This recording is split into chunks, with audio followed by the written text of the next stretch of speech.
Sairam to one and all.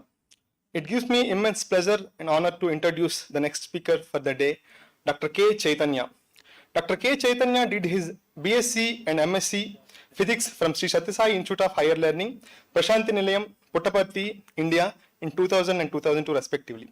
Later, he was joined as Graduate Research Assistant and did his MSc Physics in Department of Physics and Astronomy, University of Kansas, Lawrence, Kansas. Then he joined as Graduate Clinical Assistant and did his MS in Medical Physics in the Department of Radiological Sciences, University of Oklahoma Health Sciences Center, Oklahoma City, Oklahoma. He later received his PhD in Biophysical Sciences and Medical Physics from the Department of Radiation Oncology, Center of Magnetic Resonance Research, University of Minnesota, Minneapolis, Minnesota. His thesis was on development of multi-parametric MRI models for prostate cancer detection based on improved correlative pathology. Further, he did his postgraduate education and training on residency therapeutic medical physics from the University of Maryland Medical Center, Baltimore, Maryland. Currently, with his vast clinical experience, device and software expertise in biophysical sciences, is working as an assistant professor in the Department of Radiation Oncology, University of Maryland School of Medicine, Baltimore, Maryland. He is also a member of Varian Committee, Siemens Committee in the Department of Radiation Oncology, University of Maryland Medical Center. He is member of several prestigious societies such as American Association of Physicists in Medicine, International Society of Magnetic Resonance in Medicine, American Society of Radiation Oncology, Lexel Gamma Knife Society. He is also the recipient of several certificates in medicine, such as Certificate in Magnetic Resonance Guided Radiation Therapy by American Association of Physicists in Medicine, Certificate in Application of Risk Analysis Methods to Radiotherapy Quality Management by American Association of Physicists in Medicine, Certificate in Therapeutic Medical Physics by American Board of Radiology. Dr. Chaitanya has numerous publications in various reputed international journals and conference proceedings, and also has one patent to his credit. Medical imaging device rendering predictive prostate cancer visualization using quantitative multi-parametric MRI models. He is also a reviewer for International Journal of Computer Assisted Radiology and Surgery from 2014. Please join in me in welcoming Dr. Chaitanya, who will be talking to us on topic Therapeutic Radiological Physics, Basic Principles and Current Technologies. Om Shri Sai Ram. Can you hear me now? Yes. Very good. Very good. All right. So, Sai Ram, and welcome to all of you. It's 5:25 a.m. here in Baltimore, Maryland. My brain has just started functioning in its getting into its normal capacity right now. So, so if you give me a little bit of time while I set the stage, and then we'll get right into the talk. So I'm currently an assistant professor and staff medical physicist at the University of Maryland School of Medicine, and my primary clinical role is that I'm a medical physicist that works in radiation oncology, and but I also hold an academic rank at the University of Maryland School of Medicine. I thought this would be a good talk for all our students who are thinking about what to do next, what kind of field to get into, and when I graduated from Puttaparthi in a while ago, I had no idea about this field, and I stumbled upon this field as time went on. So let's start. So first of all, I'd like to dedicate this talk to Bhagwan. Without him, I wouldn't be where I am right now. After I finished my MSc in Puttaparthi, I went to the University of Kansas, where I wanted to do a PhD in high energy nuclear physics. Um, I realized after some time that that wasn't exactly my cup of tea. So then I decided to change my line to medical physics, and then I got a master's in medical physics at the University of Oklahoma, where I did a lot of work in diagnostic imaging. Then I went to the University of Minnesota, where I got a PhD in medical physics. I worked in high field MRI.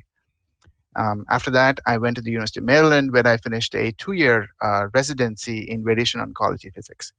And that's where I am right now. Okay, so this is so the first question that can be asked is, well, what exactly is therapeutic radiologic physics? Um, I will try to set the stage by basically my talk is in 4 parts. First, I'll talk about, well, what is the use of this field of this topic in cancer treatment. Then I'll talk about the basic physics principles, then current technologies, and then for all those who are maybe thinking about a career in this field, I'll talk about the United States perspective.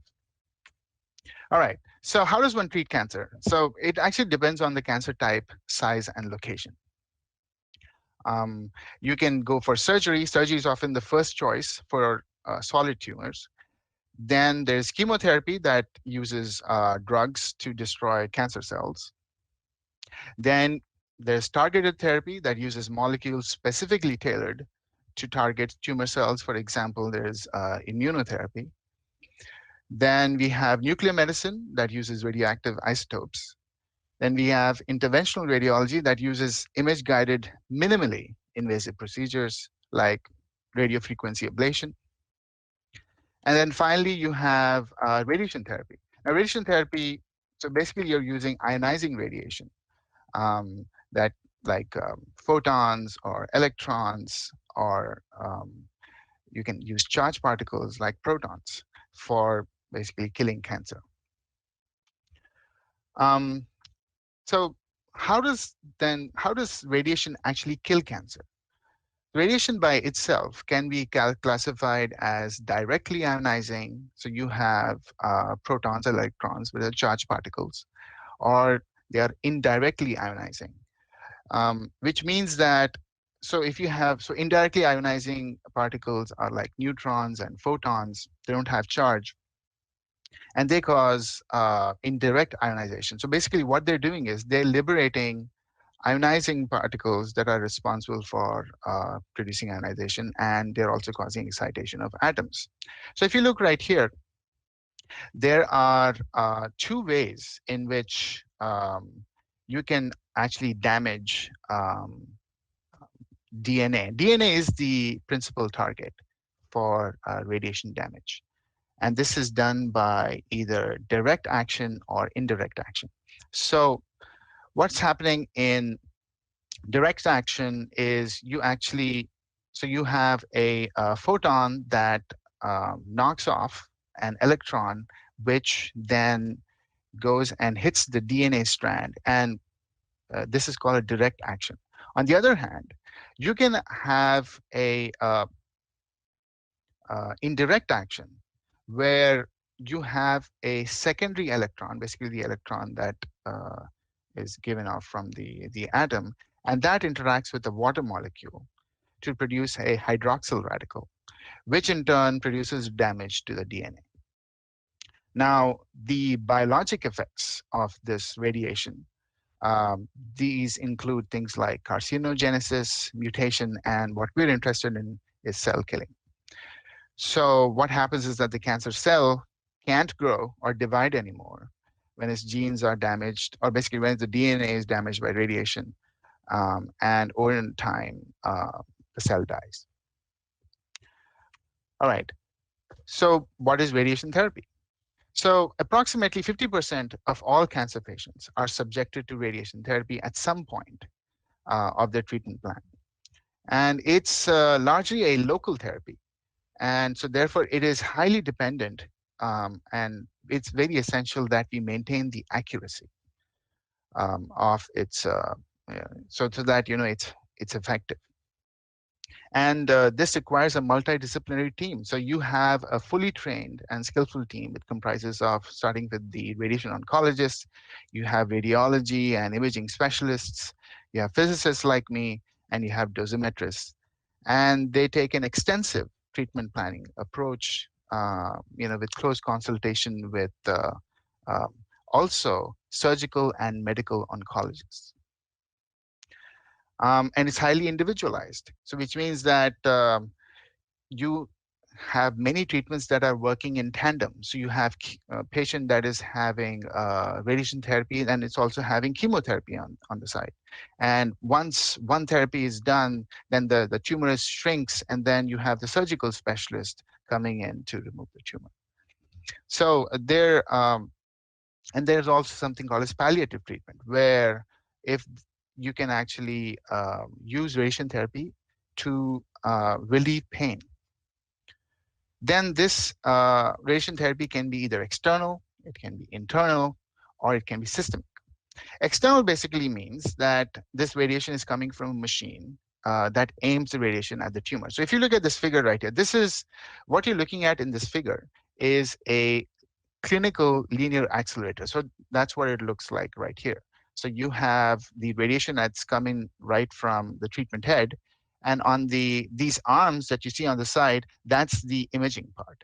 The patient lies on a couch, which is movable, and it's a 6 degree of freedom couch. Why 6 degree of freedom? So that we can precisely align the patient to where the beam is going to fall. And this thing that you see on the patient's head is called an immobilization device, to make sure that the patient does not move. So in this case, we are using a linear accelerator to treat a head and neck cancer. And that's why you have this immobilization device on the patient's head.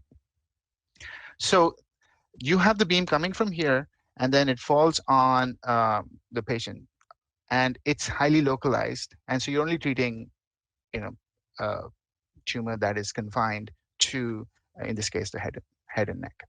So that's called the external radiation therapy. On the other hand, we have internal radiation therapy. Internal means that you're basically putting a radioactive source inside the patient's body.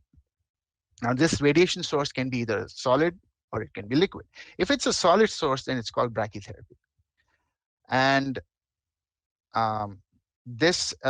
so these kind of procedures are done either in an operation theater, or there are specially designed rooms within the radiation clinic, within the radiation oncology clinic, where you can do these kind of procedures. If you're putting a radiation source inside a patient's body, that also means that this radiation source is going to keep on giving radiation after a while, for a while after the treatment. Then you have systemic therapy, which means that this is internal radiation therapy given with a liquid source. So the source then has to travel, to the place where the cancer is using, it basically travels in the blood to the different parts of the body where the cancer is. All right. Now, so now that I've kind of set the stage as to how radiation therapy is, and where it falls in the treatment of cancer, then I'm going to talk about the different kinds of radiation sources. Then I'll talk about the types of radiation,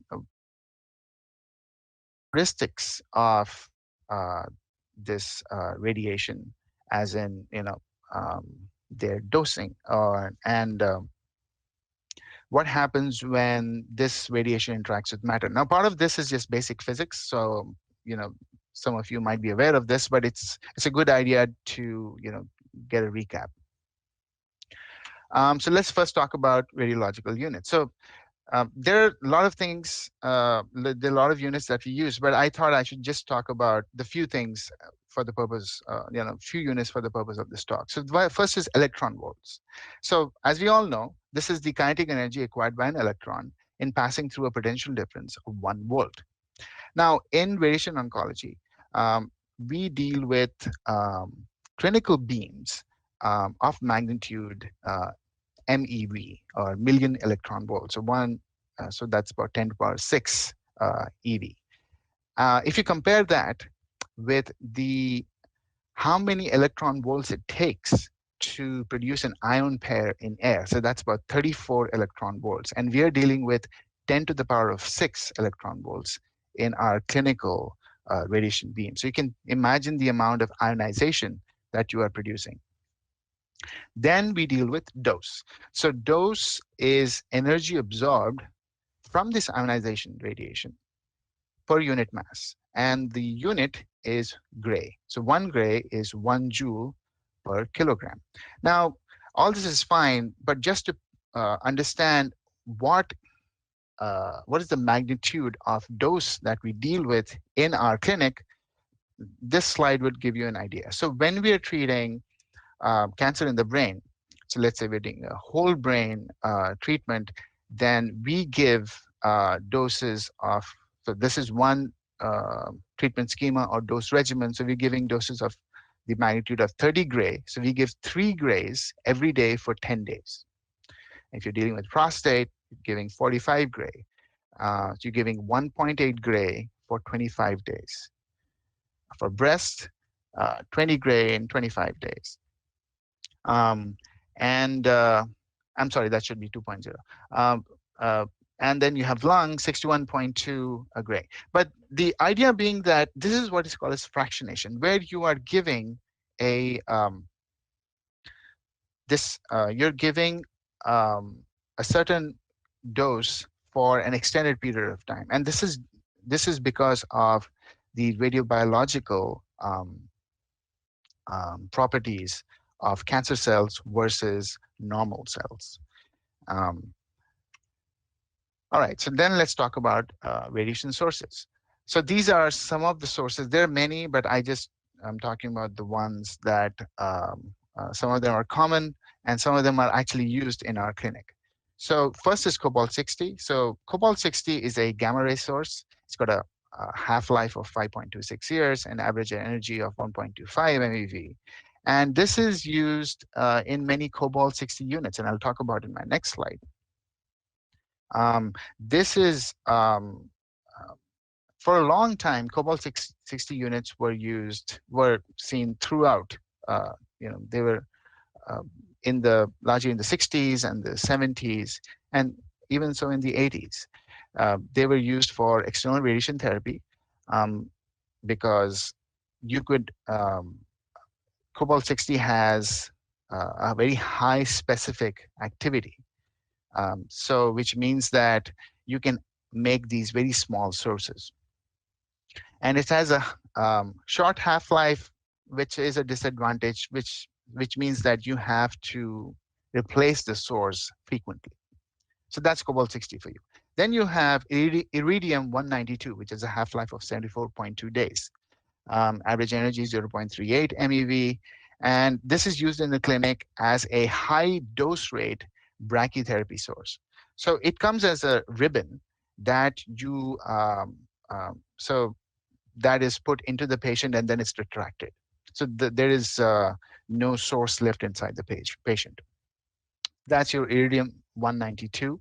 Then the remaining three, iodine-125, palladium-103, and cesium-131, these are all low dose rate brachytherapy sources. So these are used for permanent implants. So for example, iodine-125, you can use this as a permanent implant in the prostate. All right, so let's talk about cobalt-60 units. So as I mentioned earlier, cobalt-60 is a gamma ray source. It's a very high specific activity. And this is how the source looks like. So if the cobalt-60 unit, you had the source that would actually come out through here, and basically there'll be an aperture that opens when you want to the radiation, when the patient is in position. The activity is 5 to 10 kilocurie. The sources are usually replaced after about one half-life, and the source either rotates on a disk or slides in and out. But I have to confess, I have myself not seen a cobalt-60 unit. but this is how it looks like. Then you have what is called as the gamma knife. Now, just by when you think about gamma knife, you think about knife, you think about surgery, and that's not wrong. You are basically uh, conducting a surgery with radiation. So what this um, what what's happening in a gamma knife is that it's used for stereotactic brain radiation. Um, you have close like 201 or 192, depending on which version of gamma knife that you have, of cobalt 60 around a patient's head, and only sources so that contribute to the radiation are unplugged. When you say unplugged, so you just if you remove the plug, there's going to be radiation that will strike the target inside the patient's brain. The patient wears a helmet which has collimators, and uh, and all these sources are collimated to a single focal point within the patient. There are three collimator sizes available, which basically dictate what is the tumor size that you can treat. So the smallest size is 4 millimeters, goes up to 16 millimeters diameter. And the uncertainty is of the order of zero point 0.3 millimeter. It's just fantastic. But it requires a lot of quality assurance, and this is some of the stuff that physicists like me do. We do routine quality assurance for units like these. The treatment time is like 2 to 4 hours, and as I mentioned before, the tumor size is close to like 4 millimeter, depending upon the collimator size. Okay, next we come to protons. Now, protons are charged particles, and they are directly ionizing radiation. And what you're seeing uh, in this figure right here is, so let's look at it. So you have the relative dose on the y-axis, and you have the depth in tissue on the x-axis.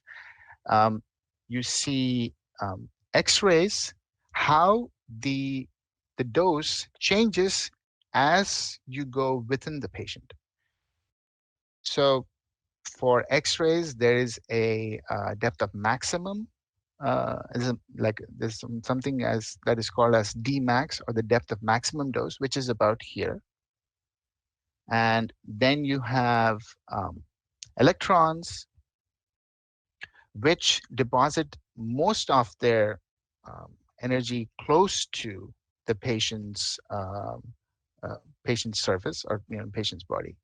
So therefore, they are used for tumors that are much more closer to the patient's skin. Now we come to protons. Now protons, I'm sure you've all heard about the Bragg peak. The Bragg peak basically is, this is the Bragg peak. So what's happening is that the protons, the dose that they're depositing in the tissue is relatively constant until they get to a certain depth, and then they deposit all of their dose. This is very important quality, because then that means that you can use what is called a spread out Bragg peak to treat tumors at a certain depth. But that also means that if you compare the dose that is deposited from the protons versus like X-rays or electrons, you have a beam that's going into the patient, let's say a photon beam. After it goes through the tumor, it keeps on going. So you have dose deposited on the other side of the patient. So there is what is called as an exit dose for both photons and electrons. But for protons, this exit dose is not there. The entire dose is deposited at this depth, and then there's no dose deposited after that. So in that sense, protons are, they give less dose to the patient, and that makes them really good candidates for treating basically children that need radiation therapy, because we want to limit the amount of dose. All right, so the rate of energy loss, or the stopping power, this I'm basically talking about, well, what exactly is Bragg peak, and how is it related to the stopping power? We talked about this. Now, how do you actually target a tumor using protons? So you use what is called as a spread out Bragg peak. what's happening here is that this is an individual bragg peak, but if you want to cover a tumor, then you have to spread out the energy. This is done by superposition of several proton beams of different energies, and these beams are called spread out bragg peak beams. Anyway, this is done through something called as range straggling. Next we come to the bread and butter of radiation therapy treatment, and that is by using clinical linear accelerators. So as I mentioned earlier, that we are using clinical beams of the order of NeVs. But according to classical physics, the maximum K for electrons traveling at a speed of light is 255 keV. So how exactly are we able to get X-ray beams of energies of 6 to 18 NeV? This is possible because because of advances in radar technology in World War II, which led to the development of something called as a magnetron and klystron. They are basically RF power generation devices. So this you already know. I'm talking to a physics audience. So as far as linacs are concerned, they belong to the S band, the microwave. And so the clinical linacs that we use are from a company called Varian, and say they use the 3 gigahertz. But you also have something called as a CyberKnife, and that uses the X band.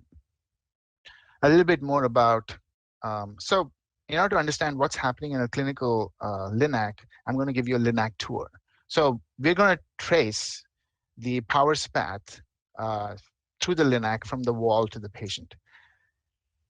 So what's happening here? So let me go through the figure one by one. So you have the microwave power source, then you have the circulator, you have a pulse modulator, you have an electron gun, you have the accelerating waveguide, steering coils, focusing coils, some more steering coils. There is the electron beam transport. From here, so this is basically your electron beam. Then you turn it 270 degrees, make the electron beam fall on a target. Then you get X-rays, and you collimate the X-rays. You put a flattening filter to make sure that the beam is flat enough at a certain depth, because you want to have the same beam characteristics when it falls on the patient for all the patients. That's the standard. And then you want to measure the beam characteristics, use an ion chamber, some more collimation, upper jaws, lower jaws, then when you have what is called the multi-leaf collimator. So first you have RF power generation, then what I just talked about. First thing is the modulator. The modulator is basically a big power supply. That's what it looks like in the room, and it basically is supplying power to all the devices, all the components of the linac. And these pulses govern the operating frequency. I'm gonna skip this. This is your microwave power source, which is a klystron or a magnetron, depending upon the kind of the linac that you have. And this is just amplifying microwaves and basically stepping it up.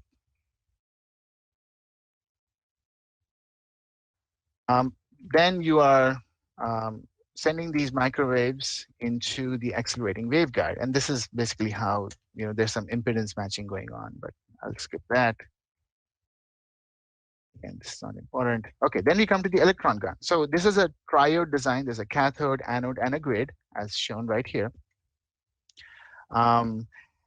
So you have electrons that are being generated due to thermionic emission. And so the cathode is made out of tungsten doped with barium oxide, and you have electrons that are being released. Then they are going in this direction. There's an anode, which has a donut shape, and it's basically attracting the electrons, which are then going into the accelerating waveguide. So these electrons are then injected at about 15 keV. And there's a grid to make sure that basically controlling the electrons that are being injected into the linac.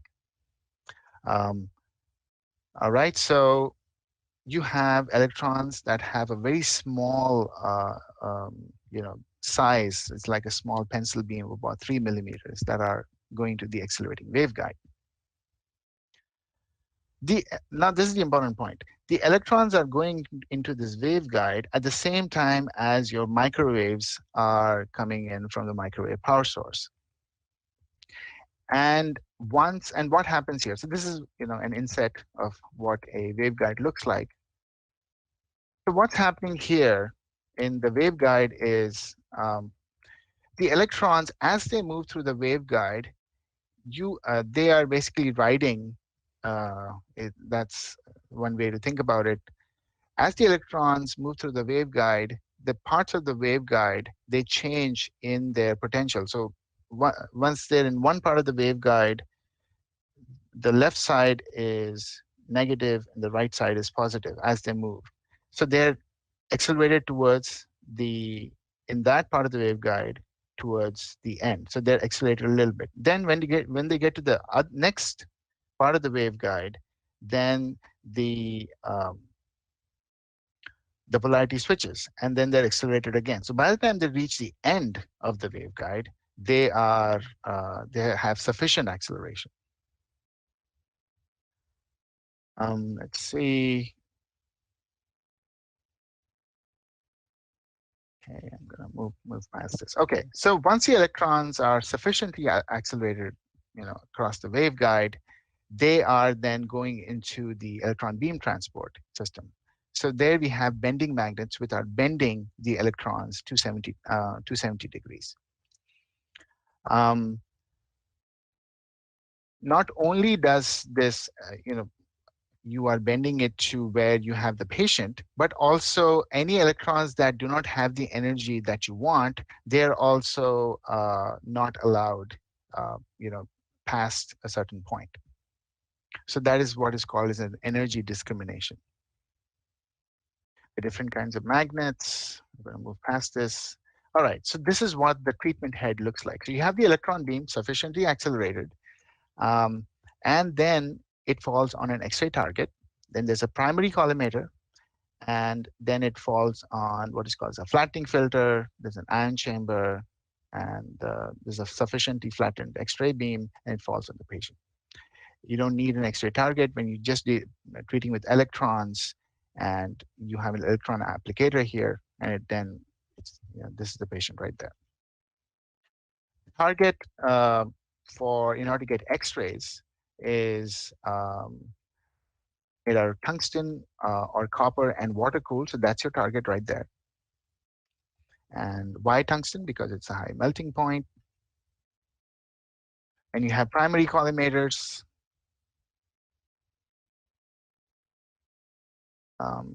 This I'm going to skip. All right, so you want to make sure that the beam that is falling on the patient has certain characteristics, but you want to measure it before. So there you use an ion chamber that measures these characteristics. And what characteristics you want to measure? Output, flatness, and symmetry. And these ion chambers are sealed and pressurized, so they're not affected by environmental variations. This is what your MU chamber looks like.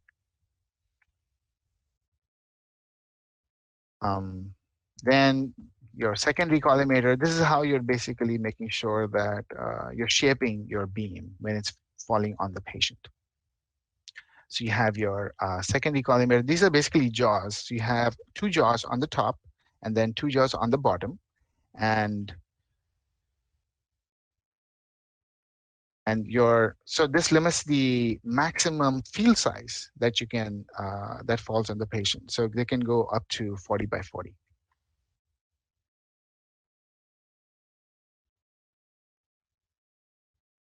All right. Now we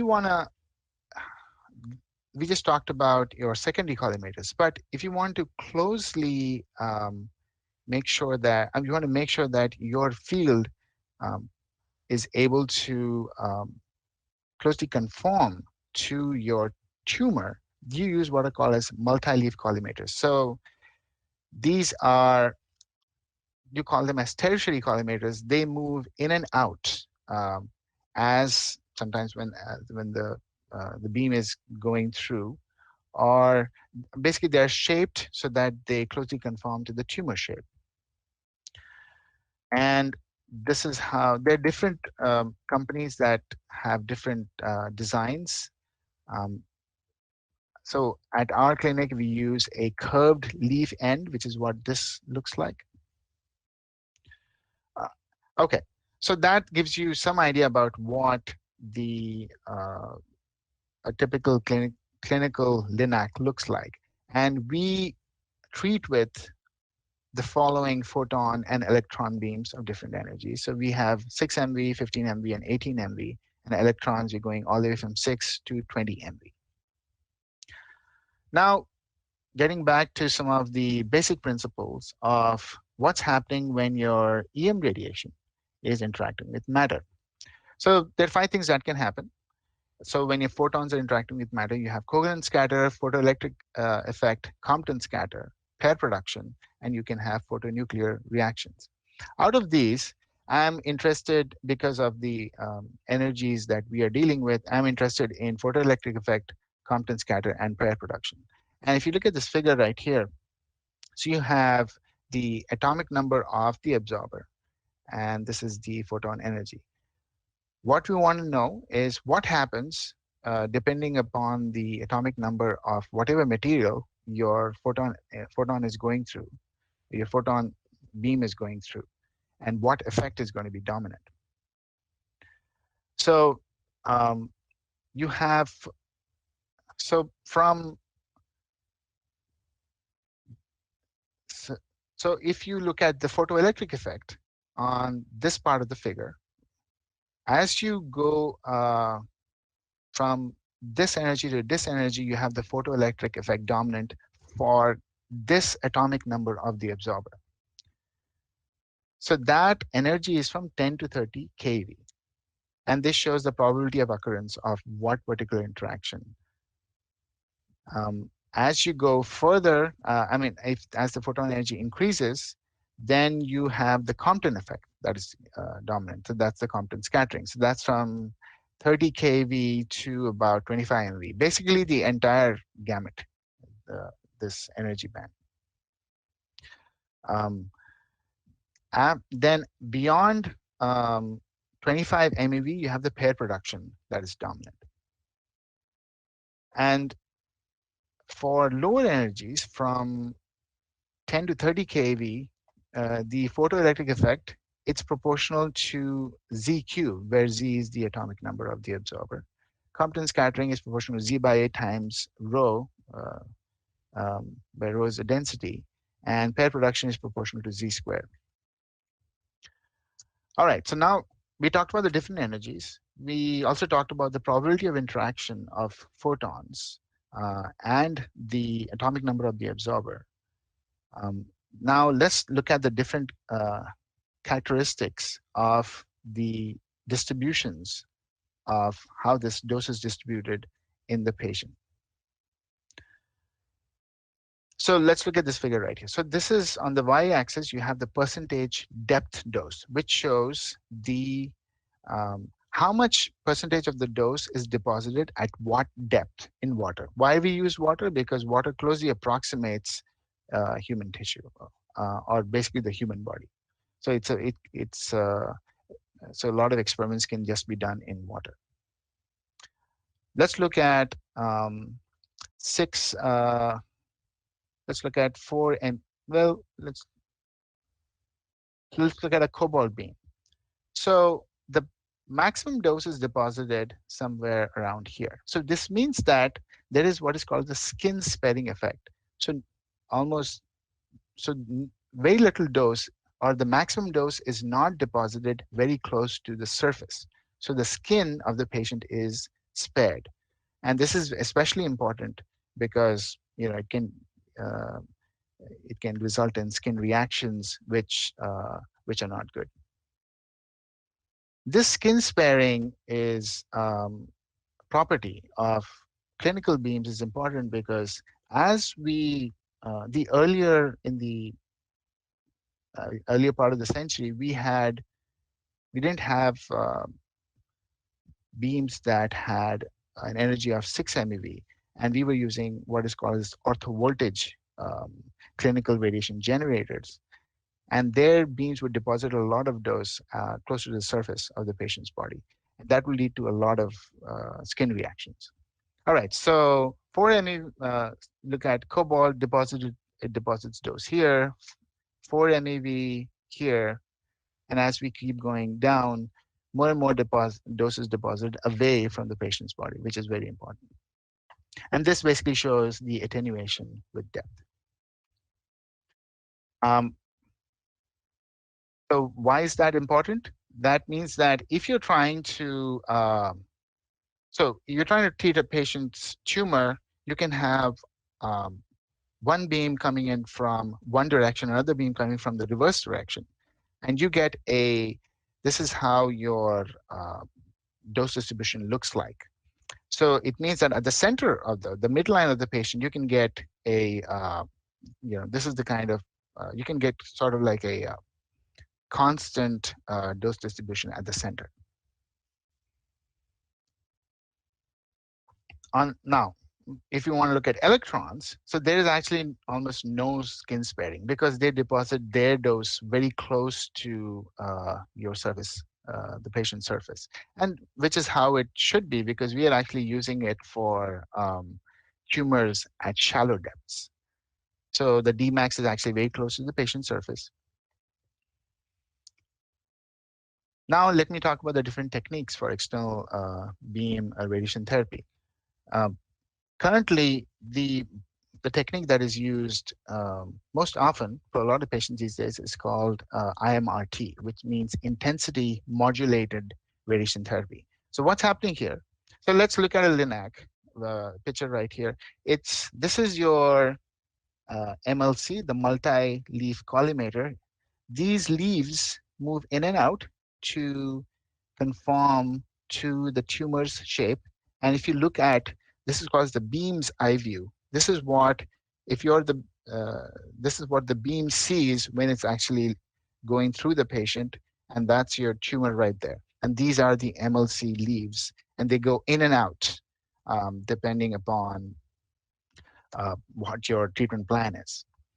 Um, so what happens in intensity modulated radiation therapy is that you're also changing the intensity of the photon beams as it is passing through the patient. You can use multiple fields. The linac can deliver these beams at multiple angles, and you can also change the intensity. So you have many parameters. The more the number of parameters you have, the more conformal your treatment plan is to the tumor that you're treating. On the other hand, um, you can use what is called the 3D conformal radiation therapy, where you're not changing the intensity. It's just basically, you have beams at different angles. Then you have the latest technology is the technology that is used a lot these days is called VMAT, or volumetric modulated arc therapy, where the gantry is moving while the therapy is giving. So that's another parameter that is changing. The collimator is moving, or the MLCs are moving. Then the intensity of the beam is changing. So with all of these parameters that you can change, you can get a much more conformal plan. All right. Now, what happens in a typical clinic? So this is a multidisciplinary team. So this requires a lot of teamwork. It starts from the physician. When a patient comes into the clinic, you have the physician evaluates, based on the kind of imaging studies that have been done, and then decides this is the treatment regimen for the patient. Then the physician writes a prescription. Okay, this is the treatment regimen we're going to use. You're going to get this dose for these many days. Then the prescription goes to the dosimetrist. The dosimetrist designs the treatment plans, and works in all of these things that are happening. The physician and the dosimetrist works in close conjunction with the physicist, because the physicist is the technical in charge of radiation therapy in the clinic.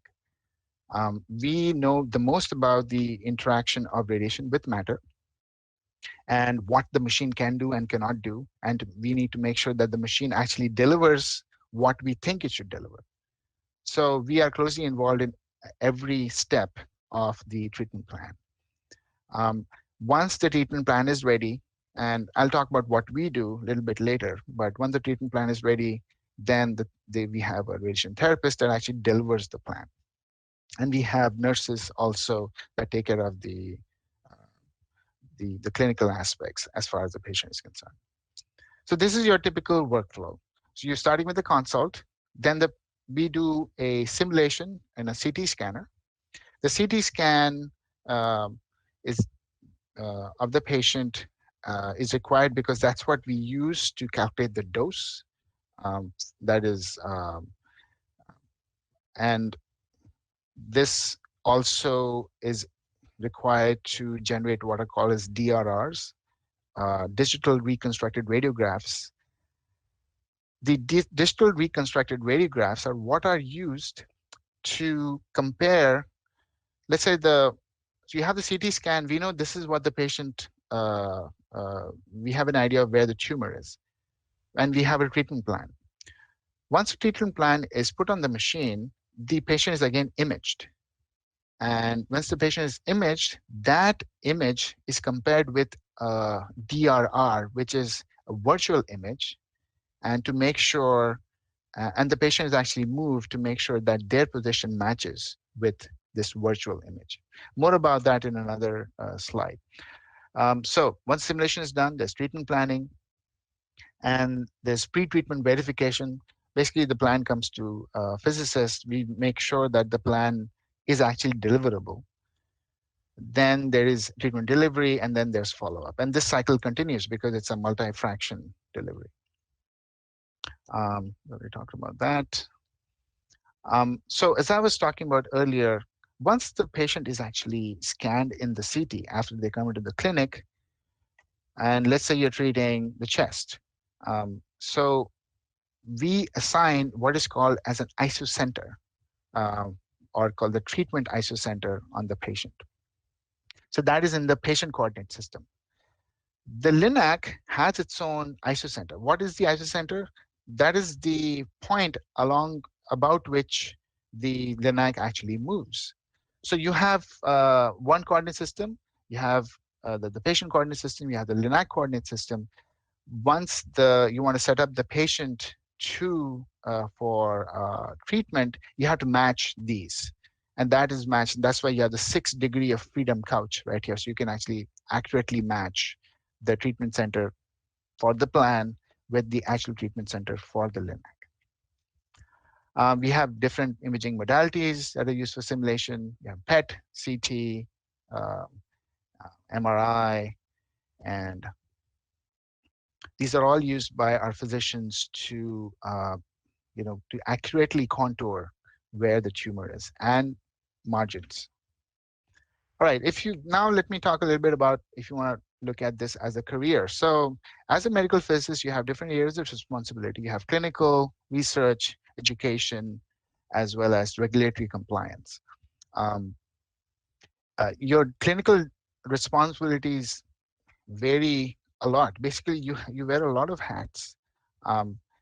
You are on constant call because you are the person who knows more about the plan, the technical aspects of it than anybody else.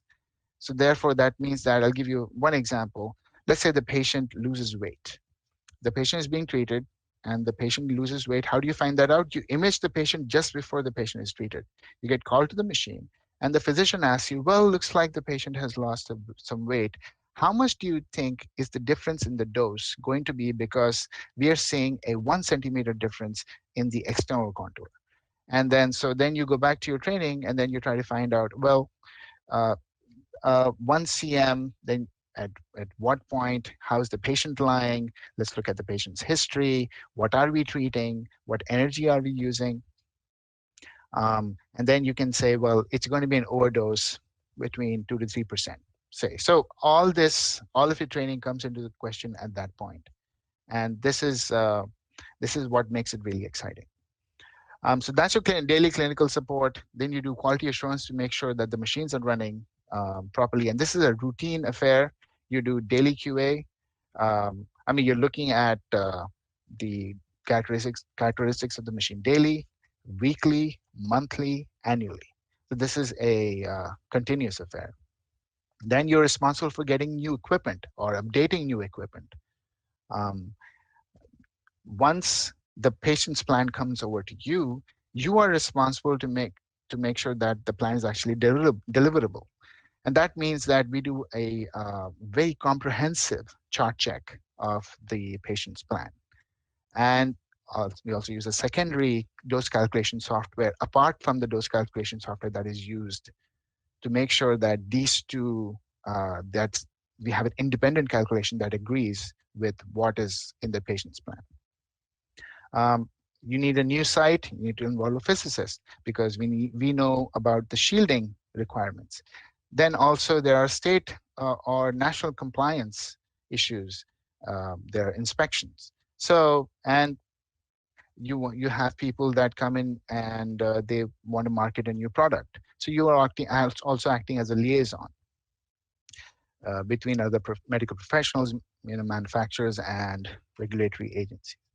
Then you're involved in education. I teach medical residents, technologists. We are required to give in-service to the people in the department, and there's always a requirement for getting in new therapeutic procedures. So you're always involved in those discussions. And you're in a research institution. That means there are a lot of research and development responsibilities. Because my job is primarily clinical, I'm not so much on the writing on the grant side, but I am involved in a lot of clinical projects, which turn into research papers. All right. So as far as professional training is concerned, you can get into this field with an MS or PhD in medical physics, and after that you have to do a residency. Why is that required? That's because a residency has to be through a accredited program. If you do not have a residency through an accredited program, you cannot be board certified, which is an absolute requirement to practice in a lot of states. Okay, so finally, so talking about therapeutic radiological physics, it's a very exciting field. There's a challenge of applying the principles of physics to medicine. You feel that you're doing something that is benefiting the patient. You can see it. You also have the satisfaction if you're developing new technology, and on the whole, at the end of the day, you feel that you're actually doing something with your hands. So I hope that this has given you at least a general idea about what the field is like and the current technologies. So that's all I have. Thank you, and I would like to thank the Dr. Gauri Shankar and the department for giving me this opportunity to share this information with all of you. Questions?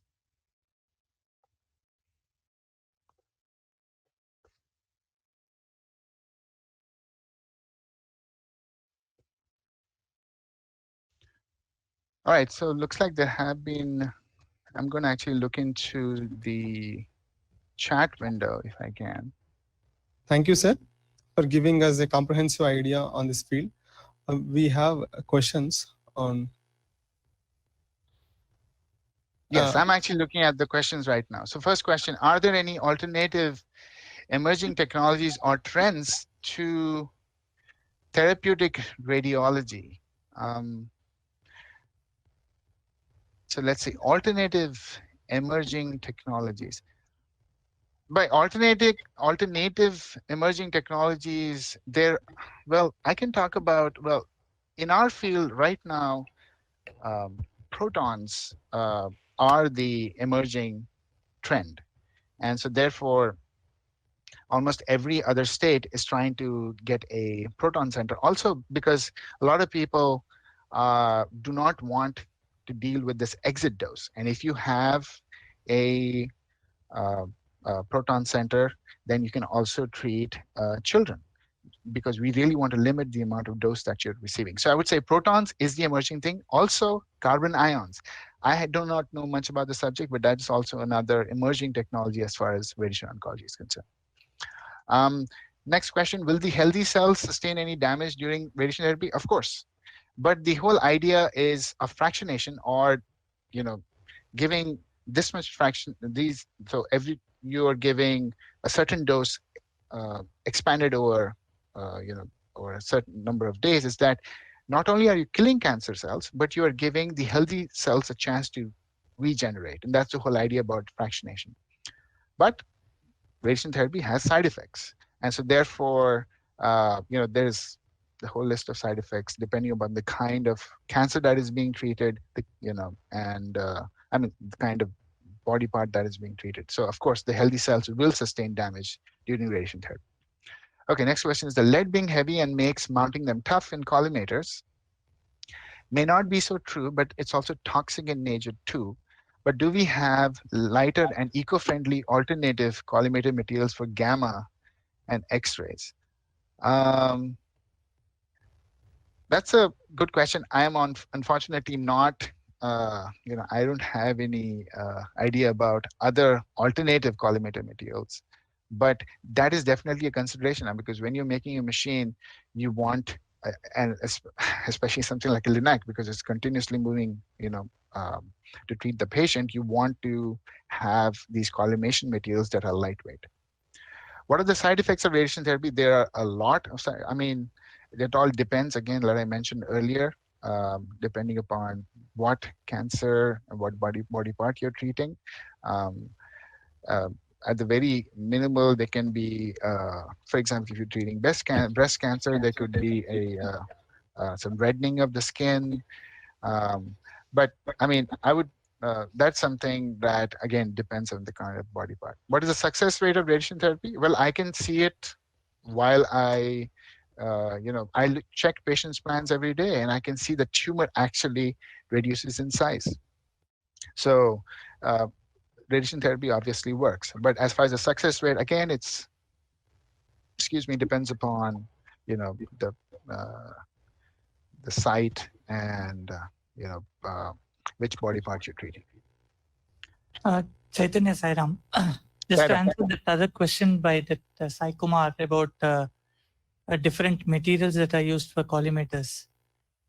Just to probably just tell you that in our department, we are just looking at tungsten-based materials that could act as collimators. In one of the projects, we are looking at it. Let's see how it comes out. We have given some trials. It seems to be working well. So probably in the future, we could have such alternatives. Actually, so current collimators that are used in the linac are also made out of tungsten. So that seems to be, the industry norm as far as linacs are concerned. So definitely that would be something to look into.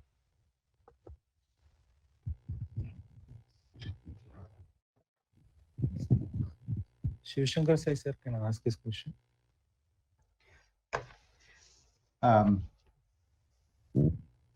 Thank you, Chaitanya. It was wonderful listening to you, and then you have given a very, very comprehensive overview of everything, including what it is like to be a radiological physicist. Very nice of you. I enjoyed the entire this thing. I was only just absorbing that, and you've given a lot of material. Very, very well thought.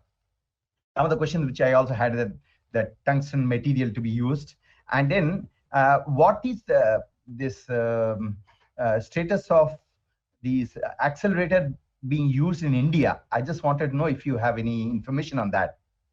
Oh, definitely. Thank you, sir. It's actually great to hear from you.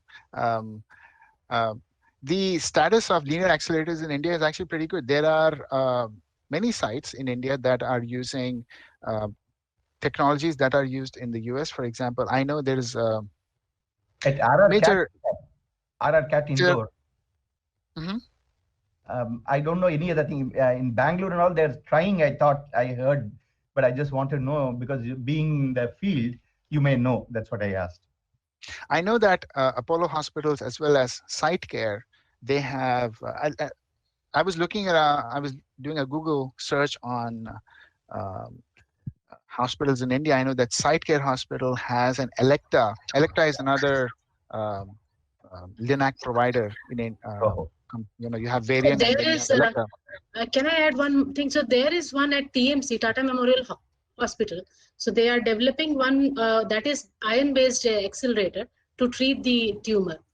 oh, very good. And yeah, That is and the next step. that is in collaboration with BARC and TIFR. Okay, very good. Thank you, ma'am. There's actually one more thing I would like to add to Sanathan's question. Is emerging technologies. Another emerging technology is using MR guided radiation therapy. And you have what is called an MR linac. Now, that is the in thing as far as radiation therapy is concerned, because think about it, you can actually image the patient. You can have an MR video that tells the location of the tumor as it is moving and then target it. So that is actually a whole new ball game as far as radiation therapy is concerned. Why this is also important, because if you look at a CT image versus an MR image, MR image has more soft tissue density. You can see more things. For example, if you look at a prostate, you cannot see anything in a CT. You cannot see its contours at all. On an MR, you can see the contours, you can target it better. So that MR linac, there are 4 consortiums as far as I know. You have MD Anderson, then you have, I believe, in Belgium, you have Australia, and also Canada. So that I would say is the next emerging technologies.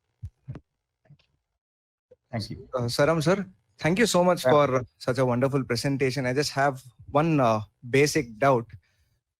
You had discussed about the fractional dosage so that the healthy cells, we give a chance for them to sustain any damage. But don't you think such an approach also increases the risk of metastasis? Because you kind of damage the cancer cells, not immediately, but you treat them over a period of time. But there is a possibility that the cancer cells are broken down into smaller pieces, enter the bloodstream and get attached to some other site in the body. So metastasis becomes a big problem there. So any approach to combat metastasis? I know it's a very fine line because you don't want to damage the healthy cells. At the same time, you don't want metastasis to happen. So any approach to that? That's a very good question. So first of all, external beam therapy is a localized therapy. So you're only targeting what you can see, which means that so you target a tumor, then you do constant imaging, and then you find out, okay, well, the tumor is shrunk. Okay, very good. If there's a tumor that has gone to another part of the body, then we'll try to look at that, try to address that point. So as far as this risk of metastasis is concerned, that is something that you cannot really control. At the end of the day, you are, unless you are, you have to target the tumor. That is, as a physician, that is your first. That's your first idea, that okay, let me take care of the tumor first, because I have heard this multiple times in many of these chartrons that we have when we discuss patient plans, is what is more important right now?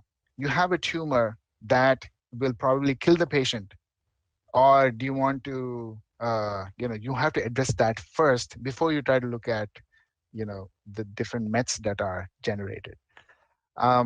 That's always a risk, and that comes with the fact that you're dealing with radiation, and radiation kills. But as far as tumor control is concerned, what are your options? Depending upon the kind of tumor, the type, the size, can you take it out surgically? Maybe not, because of also the patient may have other complications. So that's why when I said initially that radiation therapy is part of multiple things that you can do in order to target cancer or look at cancer. So the risk is always there. So one last question. You are first of all, it was nice taking us back to the undergraduate days to see all the nuclear physics concepts and revising them, all the accelerator physics. And the other part of the question that I want to ask is, you showcased so many of these technologies, but as an end user, we have so many types of cancers coming up. So in a very nutshell or in a bird's eye view, if you can tell which is the gamma knife or other radiation therapy, can we target and tell us, for breast cancer, I use this. Can you tell us like that, because you are the expert in this field? Okay, so so basically what you're asking is if there is a certain modality that is suited for a certain type of cancer, right? That I can say that, okay, when you have this kind of cancer, use this modality. Yes, sir.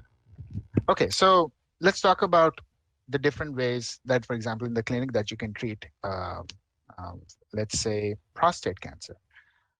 So one is, what is done in the clinic is you can treat prostate cancer by external beam radiation therapy, or you can use what is called as low dose rate brachytherapy. In low dose rate brachytherapy, what is going on is the patient is in the operation theater. You're using an ultrasound to visualize the prostate.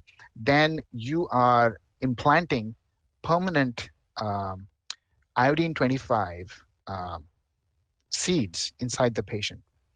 Why are those seeds implanted? That depends on the kind of cancer that this person has. Depends upon, when I say kind of cancer, it depends upon the staging. So depending upon the Gleason score for this prostate cancer, you can use this modality. On the other hand, so in this case, the cancer could be localized or confined to a certain part of the prostate, or you want to target the whole prostate. Then you use external beam radiation therapy because you're able to target the whole prostate. If you want to target part of the prostate, you can do low dose radiation.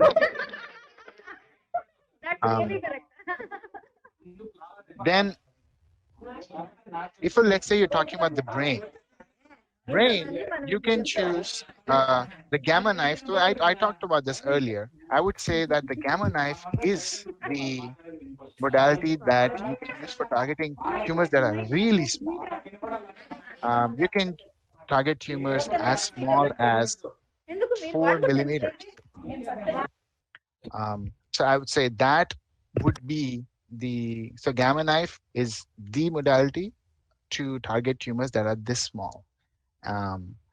So to answer your question, there are actually, depending upon the tumor size, I would say brain tumors, gamma knife, definitely. If things that don't have gamma knife, there's also linac alternative. We are limited on the linac by the size of the collimation that you can do. On the gamma knife, you have a very small collimator, like a 4 millimeter collimator. Just open the cap and the beam goes in and you can treat the patient. But on the linac, you're actually dealing not with a radioactive source, but a clinically generated beam. So that beam has its own characteristics. And you have, like we mentioned earlier, a tungsten collimator. So if you want to treat on a linac, you can actually use what is called as a cone. A cone is like a collimator with just a slit, very small slit. But you need a special cone device that you can attach on the linac. So to be honest with you, there are so many different ways in which you can treat the cancer. It depends upon, highly dependent upon the site as well as the type of cancer, how fast is it advancing, and things like that. Thank you, sir. Thank you very much. No problem.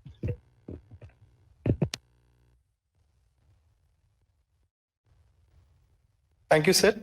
Thank you very much for taking us to giving the knowledge about radiation oncology and the workflow in radiation oncology. Sure. And please, you can always reach out to Dr. Gauri Shankar if anybody wants any more information about, how to get into this field. I'll be more than happy to help out. Thank you for taking out for your early morning time for us. Yes, I'm all awake right now. Thank you. Right on.